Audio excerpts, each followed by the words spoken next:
Dios les bendiga, amados hermanos. Estamos nuevamente en nuestro hogar llevando esta transmisión hasta sus hogares, mis amados hermanos. Y estamos para comenzar este nuevo enseñanza, mis hermanos, de seguir con nuestra enseñanza en una nueva parte. Hemos estado hablando de entendiendo la vida cristiana y estamos hablando de lo que es el señorío de Cristo. Amén. Vamos a orar, mis hermanos. Padre Celestial, estamos delante de tu presencia, agradeciéndote, mi Señor, por la bendición que nos das de estar a través de estos medios, Señor, que seas tú bendiciendo, Señor, llevando hasta donde debe de llegar, Señor, ayudándonos a entender tu palabra, ayudándonos a entender todo lo que necesitamos entender, Señor, en este punto, Padre. En el nombre de Jesús, bendice la vida de cada uno de nuestros hermanos, Señor, que nos escuchan, mi Señor. Que sea tu presencia, que sea tu poder, que sea tu Espíritu Santo, Señor, llegando, Señor, de una manera especial hasta sus hogares. En el nombre poderoso de Cristo Jesús te lo pedimos, mi Señor. Amén. Entonces estamos hablando, mis hermanos, entendiendo la vida cristiana, pero estamos en la parte número 2, que es lo que es el señorío de Cristo. Parte número 2, estamos viendo ya. Y vamos a hablar, estuvimos hablando las semanas pasadas, hablando de que el cuerpo, lo que es la iglesia, hermanos, se conoce en dos grupos, que son la gente espiritual, la gente carnal. Usamos a Saúl para representar la gente carnal, usamos a David para representar la gente espiritual. Y dentro de ello lo que nos dimos cuenta que cuál fue el problema entre Saúl y David, cuál fue las diferencias, que Saúl estaba el problema en su voluntad, no estaba entregada al Señor, y David fue parte de su comportamiento. Muy diferente, la voluntad, mi hermano, gobierna cuando es parte de nuestro comportamiento, parte de lo que a veces batallamos como seres humanos, es otro punto, amén. Pero ahora vamos a estudiar un poquito de lo que es el panorama del recorrido que hizo el pueblo de Israel. El pueblo que Dios escogió, mis hermanos, un pueblo pequeño para glorificar su nombre, es lo que dice la palabra. Y vamos a utilizar el versículo de Deuteronomio, capítulo 6, versículo 23, que dice: y nos sacó de allá para conducirnos a la tierra que a nuestros antepasados había jurado que nos daría.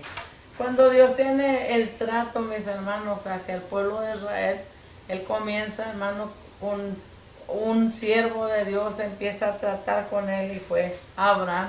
Entonces va hablando al pueblo de Israel que los escogió, que iba a ser de él una grande nación, que iba, así como se veían las estrellas, así como era la arena incontable, así sería su descendencia. Y podemos mirar que Dios escoge, mis hermanos, a ese pueblo de Israel, a los judíos, que por cierto mucha gente aún cristiana hace burla de los judíos como judíos. Muchas veces no sabemos lo que estamos hablando. Te estás refiriendo al pueblo que Dios escogió. Nosotros tenemos que orar por ellos, pedir por ellos, suplicar por ellos, que Dios los ayude, que Dios los haga entender, mis hermanos, porque fue el pueblo escogido por Dios. Vamos a mirar cuál fue ese panorama, mi hermano, de ese recorrido que ellos hicieron. Y es como Dios dice en Deuteronomio 6:23, dice: y nos sacó de allá para conducirnos a la tierra que a nuestros antepasados había jurado que nos daría. Dios le había prometido a estos siervos, mi hermano, porque usted va a ir leyendo la Biblia y se va a dar cuenta que los llevaría a una tierra que fluiría leche y miel. Pero vamos a ver el recorrido, mis hermanos. Yo tengo aquí numeración y vamos a estar hablando de ese recorrido que ellos hicieron.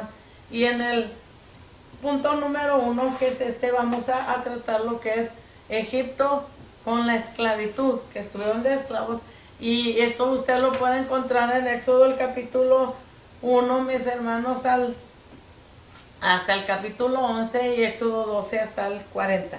12:40 es donde usted puede encontrar de lo que el pueblo estaba esclavizado, y es lo que vamos a ir viendo. Voy a hablarle de lo que vamos a tratar y luego vamos a entrar ahí. Número 2, mis hermanos, que vamos a ver es la Pascua. que Dios estaba llamando al pueblo de Israel a creer en Dios, lo que es la fe, mis hermanos, lo que es el confiar. Hablaba también, cuando hablamos de la Pascua, mis hermanos, es el principio de sustitución y la salvación del juicio, la decisión, un evento memorable. Más adelante vamos a ir viendo cada uno de ellos. Y el número 3 que tenemos aquí se habla del Mar Rojo. El Mar Rojo significa, mis hermanos, liberación.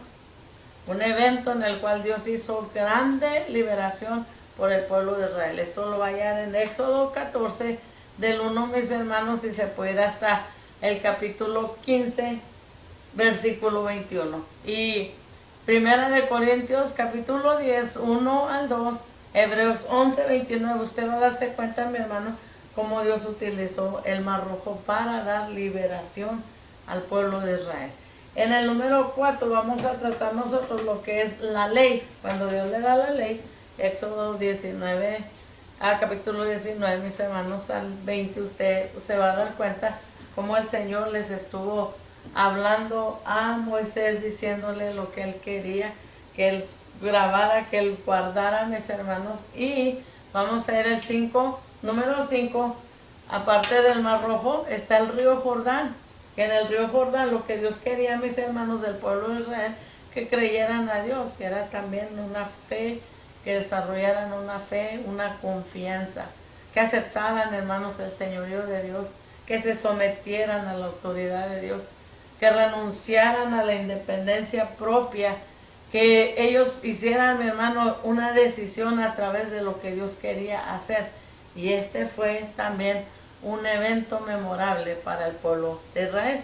Usted puede leer, mis hermanos, en Génesis, el capítulo 15, del 1 al capítulo 21, del capítulo 15, 1 al 21, y Números 13, capítulo 13 y capítulo 14 es lo que vamos a mirar. Vamos al 6. Digo que ahorita vamos a hablar de esto y lo vamos a ir llevando. Si usted se acuerda, este también lo usamos para mirar como una persona, cuando el Espíritu Santo lo lleva y cuando la persona es independiente, mi hermano. Es la misma imagen que estuvimos usando meses atrás. Ok, vamos al número 6, que es lo de el primer grupo que anduvo en el desierto por 40 años, mis hermanos. Anduvieron confiados en su propio entendimiento humano. Dios les suplió todas las necesidades temporales para vivir. Usted se acuerda algo de la iglesia, que le suplió, mi hermano, día a día, y aún dice que sus zapatos no se gastaron. Eran necesidades que Dios cumplía para que ellos vivieran, pero perdieron las bendiciones preparadas por Dios. Y ahí, mi hermano, si usted se pone a ver, no había batallas, no había victorias.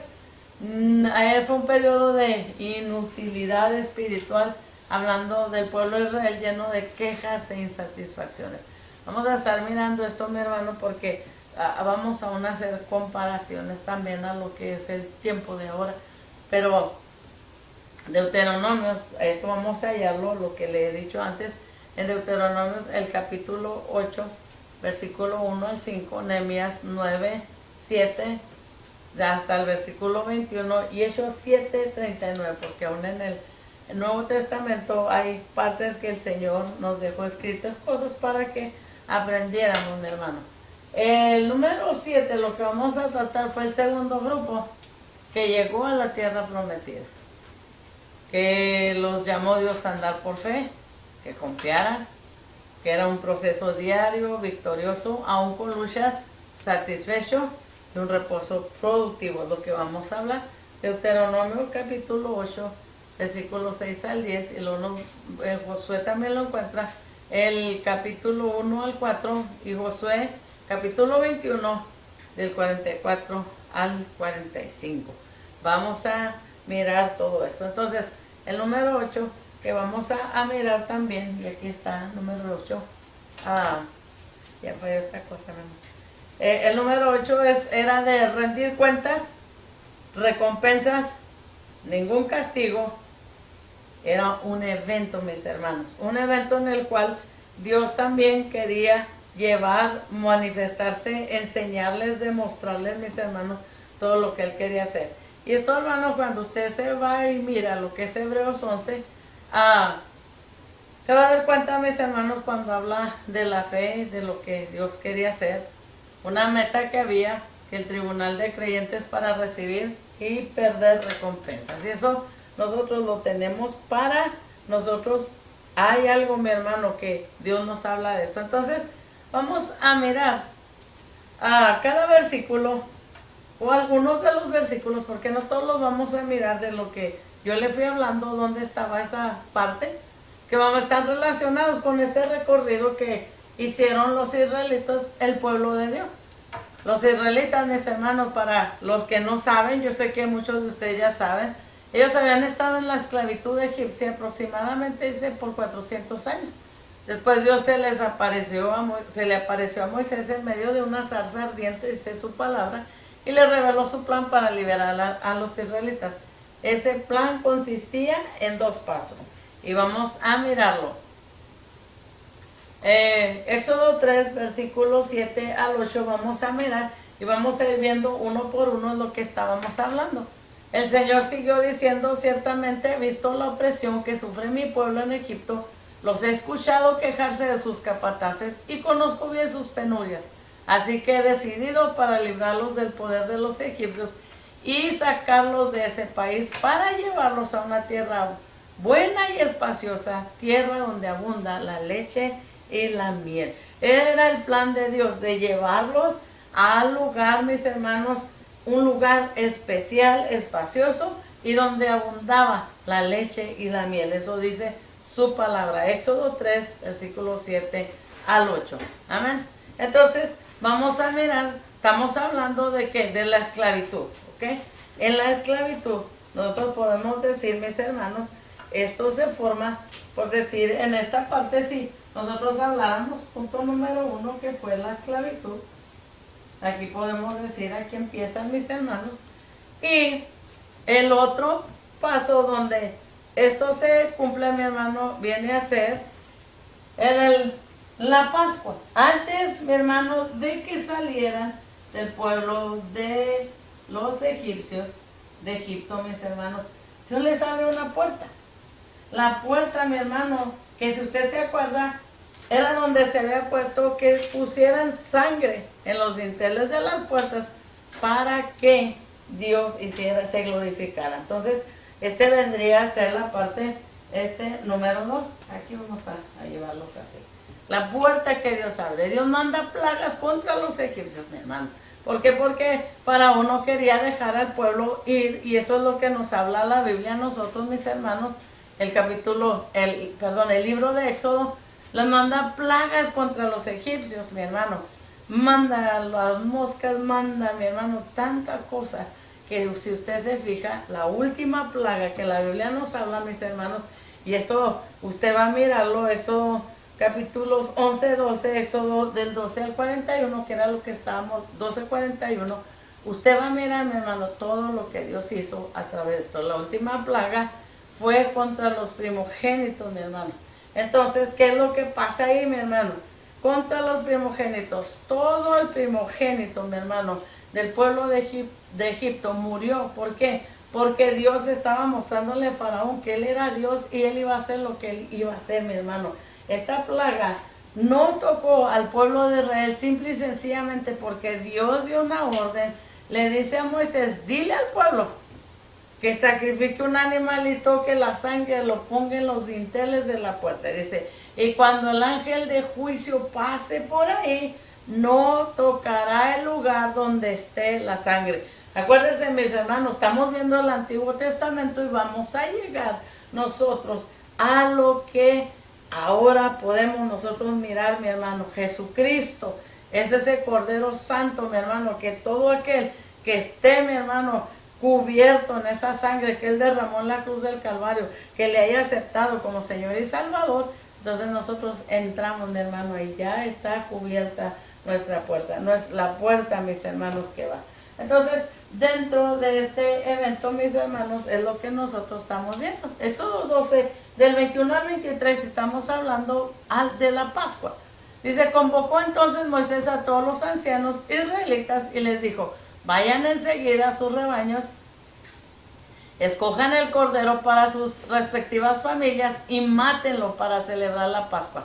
Tomen luego un manojo de hisopo, mójenlo en la sangre recogida en la palangana. Y esta versión, mi hermano, trae palabras diferentes. Unten, dice, de sangre el dintel de las puertas y los dos postes de la puerta, y no salga ninguno de ustedes de su casa hasta la mañana siguiente. Siempre Dios, hermano, ha dado órdenes como quiere que nosotros hagamos las cosas. Amén. Necesitamos entender qué Dios quiere hacer. Dice, cuando el Señor pase por el país para herir de muerte a los egipcios, verá la sangre en el dintel y en los postes de la puerta y pasará de largo por esa casa. No permitirá el Señor que el ángel exterminador entre en las casas de ustedes y los hiera. Pero era porque la sangre de ese cordero que se había sacrificado estaba, mis hermanos, en la puerta, en los dinteles, en los postes, dice la palabra. Ok, es lo que estamos nosotros leyendo ahorita, mis hermanos. En los postes, en los dinteles, dice su palabra, que estaba ahí, el ángel pasó, mis hermanos, no tocó para nada lo que había dentro de esa casa. Amén. Entonces, Éxodo 12, 29 al 31 nos dice a nosotros, a medianoche el Señor hirió de muerte a todos los primogénitos egipcios, desde el primogénito de Faraón en el trono hasta el primogénito del preso en la cárcel, así como a las primeras crías de todo el ganado. Todo en Egipto se levantaron esa noche, lo mismo el Faraón que sus funcionarios, y hubo grandes lamentos en el país, grandes lamentos, lloro, mis hermanos, grande lloro. ¿Por qué razón? Porque simple y sencillamente no obedecieron, mis hermanos, a la voz de Dios cuando dijo, manda a Moisés y le dice a Faraón, deja a mi pueblo salir. Y Faraón no dejó salir al pueblo de Israel. Entonces, mis hermanos, siempre que esto pasa, dice la palabra, sigue diciendo que estamos leyendo nosotros en Éxodo, me miro bien, Éxodo 12, 29 al 31, dice, no había una sola casa egipcia donde no hubiera algún muerto. Esa misma noche mandó llamar el Faraón a Moisés y a Aarón y les ordenó, largo de aquí, aléjense de mi pueblo ustedes y los israelitas, vayan a adorar al Señor como lo ha estado pidiendo. Ya era la 10ª plaga, mis hermanos, que Dios mandaba para que Faraón entendiera que era Dios el que estaba llamando al pueblo de Israel que saliera de Egipto, y él no los dejaba salir. Es lo que la Biblia nos dice a nosotros. Vamos a seguir leyendo. Cuando nosotros vemos, mis hermanos, nosotros podríamos hablar aquí, que es el número 3 lo que vamos a tratar, y vamos a hablar de el Mar Rojo. El Mar Rojo. Cuando el Mar Rojo se abrió. Usted sabe que Faraón, mis hermanos, y esto lo sabemos, el Mar Rojo se abre, dice, Dios dividió el Mar Rojo, en la parte número 3 que vamos a ver, para que los israelitas pasaran en seco y a la vez destruir a los egipcios. Para que pasaran en seco. Esto ha sido una de pleito, mis hermanos, porque dicen que no se abrió, que no había agua, que mire lo que hayan dicho. Dios trajo grande liberación al pueblo de Israel. Y vamos a leer lo que nos dice la Biblia. Yo te aviso, mi amor. Éxodo 14, del 21 al 28 nos dice, 21 al 22 vamos a ir por partes. Dice, Moisés extendió su brazo sobre el mar, y toda la noche el Señor envió sobre el mar un recio viento del este que lo hizo retroceder, convirtiéndolo en tierra seca. Eso dice la Biblia, y creemos en un Dios todopoderoso que para Él no hay nada imposible. Yo no lo dudo ni tantito, mis hermanos. Dice, las aguas del mar se dividieron y los israelitas lo cruzaron sobre tierra seca. El mar era para ellos una muralla de agua a la derecha y a la izquierda. Qué lindo sería haber visto esto, mis hermanos.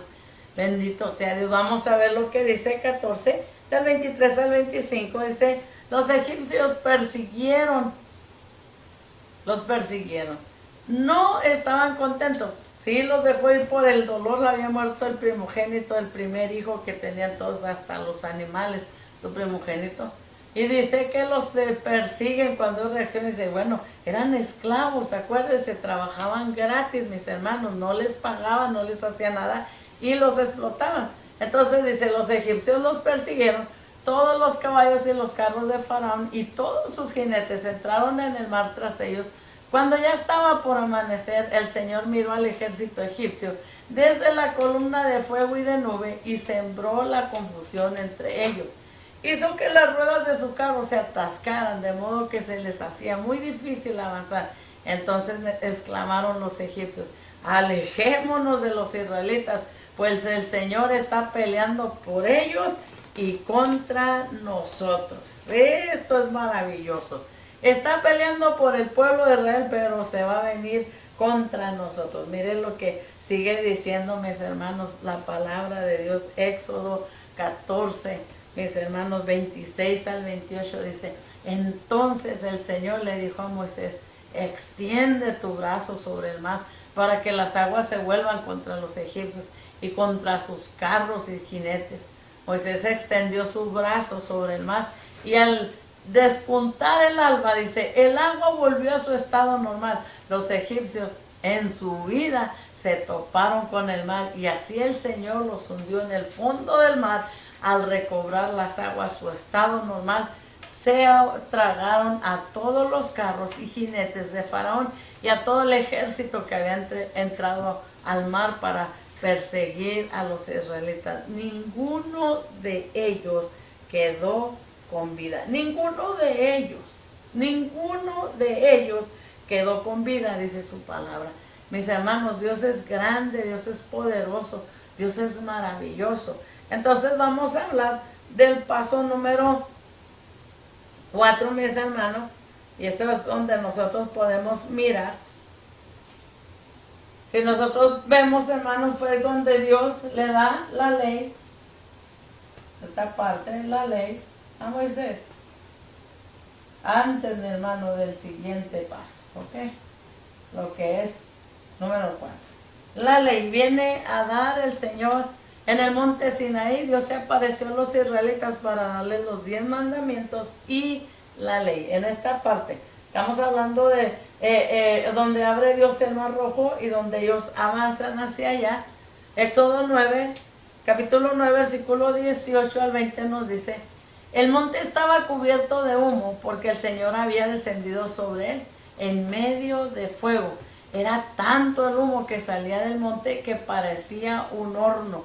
Todo el monte se sacudía violentamente y el sonido de la trompeta era cada vez más fuerte. Entonces habló Moisés y Dios le respondió en el trueno. Amén. Dios le respondió en el trueno. Y en Éxodo 24:12 nos dice, el Señor le dijo a Moisés, sube a encontrarte conmigo en el monte y quédate ahí. Voy a darte las tablas con la ley y los mandamientos que he escrito para guiarlos en la vida. Es donde llega el momento, mis hermanos, que Dios le da la ley al pueblo de Israel. Pero en esta parte vamos a hablar de estos dos puntos que van juntos, mis hermanos, que aquí sucede algo especial y viene después de la ley, viene este otro evento en el cual, mis hermanos, el río Jordán forma parte grande de este evento que iba sucediendo a los israelitas, donde Dios estaba tratando. Entonces, el número 5, mis hermanos, son los israelitas llegaron al río Jordán, donde tuvieron que decidir si querían confiar en lo que se les había prometido, lo que Dios les prometió, o si querían rechazar su oferta de darles la tierra prometida, mis hermanos. ¿Era Dios digno de confianza? Claro que sí. Había abierto el mar rojo por ellos, hermanos. Había ahogado a sus enemigos. Claro que Dios era digno de confianza. Ellos podían, mis hermanos, hacer lo que Dios quería que ellos hicieran. Mis hermanos, también como la misma forma viene Dios a manifestarse en el río Jordán, y ellos cruzan de nuevo, mis hermanos, el lugar que Dios trata con ellos. Entonces, vamos a decir, cuando llegan, mis hermanos, a este lugar, Él, mis hermanos, manda 12 líderes, uno de cada tribu. Acuérdense que eran los príncipes, fueron enviados por Moisés, dice, a explorar la tierra de Canaán. Números 13 nos dice del 1 al 3, dice, el Señor le dijo a Moisés, quiero que envíes a algunos de tus hombres a explorar la tierra que estoy por entregar a los israelitas. De cada tribu enviarás a un líder que la represente, de cada tribu. Número 13, 23 nos dice, cuando llegaron al valle del arroyo de Escol, cortaron un sarmiento que tenía un solo racimo de uvas. Uno solo, mis hermanos, un solo racimo. Y entre dos lo llevaron colgados de una vara, como cuando en los pueblos, a mí me tocó ver, mi hermano, los ejidos, los ranchos, cuando no hay agua potable, lo que pasa es que se hace como una vara larga, mis hermanos, y se pone una cubeta a un lado y otra cubeta al otro lado, y ahí va la gente, mis hermanos, llevando. Pues en este caso, el alimento, mi hermano, o las uvas que está hablando la Biblia, dice que el sarmiento que tenía un solo racimo de uvas. Ustedes no pueden imaginarse porque nunca he visto algo así, compramos las uvas tan pequeñitas, pero dice que ese racimo de uvas, dos personas ponen una vara y lo llevan colgado ahí, era pesado, era grande. Dice, también cortaron granadas e higos. Dios, lo que había hablado, hermano, de esa tierra, cuando mandan a los 2 espías a investigarla, es lo que encuentran. En realidad era una tierra que fluía, donde había en abundancia. Entonces era algo que Dios les había prometido, mis hermanos, que iba a darles todo lo que Él les había dicho. Entonces vamos a quedarnos en esta parte, mis amados hermanos, y vamos a ir, para no agarrar mucho tiempo. Yo quiero que usted disfrute. Lo dejo en suspenso, lo dejo, llegamos a 1, 2, 3, 4 y 5, y nos faltan otros puntos que vamos a seguir tratando la semana que viene. Pero este es un panorama, todo lo que sucedió, mi hermano, en ese recorrido del pueblo de Israel, de los israelitas. Y vamos a darle gracias a Dios, que nos ayuda a entender, nos ayuda a comprender las cosas, por todo lo que hizo en ese tiempo, lo que está haciendo, mis hermanos, y lo que va a hacer por nosotros. Él es Dios poderoso y Él tiene planes gloriosos con nosotros, porque Él es Señor de señores, es lo que su palabra dice. Amén. Vamos a orar. Padre celestial, te damos muchísimas gracias, Señor, por la bendición que nos das de poderte conocer a través de la Biblia, Señor. Este tema es entendiendo la vida cristiana, y estamos en la parte número 2 del señorío de Cristo, Señor. ¿Qué es lo que tú haces? ¿Quién tú eres, Señor? ¿Cómo tú haces, Señor, con tu pueblo? Que podamos saber, mi Dios, que podamos, al conocer tu palabra, lograr entender los planes maravillosos que tienes para con nosotros. Que podamos disfrutar, que podamos, Señor, ser llenos, Señor, de toda plenitud tuya, Padre, en el nombre de Cristo Jesús. Que nos ayudes a comprender, mi Señor, las cosas que debemos de entender. Gracias, Señor, por todo lo que podemos ver en tu palabra que hiciste por el pueblo antiguo, Señor, el pueblo escogido por ti, el pueblo de Israel. Y que ahora, Señor, a través de Jesucristo puedes hacer obras grandes, maravillosas también en medio de nosotros. Ayúdanos a creer, ayúdanos a confiar, Señor. Esto es lo que va enseñando cómo hiciste con el pueblo de Israel, que nos ayude a entender lo que tú quieres también hacer con nosotros en nuestras vidas personales, Padre, en el nombre poderoso de Cristo Jesús te lo suplicamos, mi Señor. Te damos gracias, Señor. Bendice a mis hermanos. Sana, Señor, en el nombre de Jesús, emocionalmente, físicamente, Señor. Que sea tu mano poderosa en cada hogar, en cada familia, Señor. En el nombre poderoso de Cristo Jesús te lo pedimos, mi Señor. Amén. Dios les bendiga, amados hermanos. Nos vemos la próxima semana.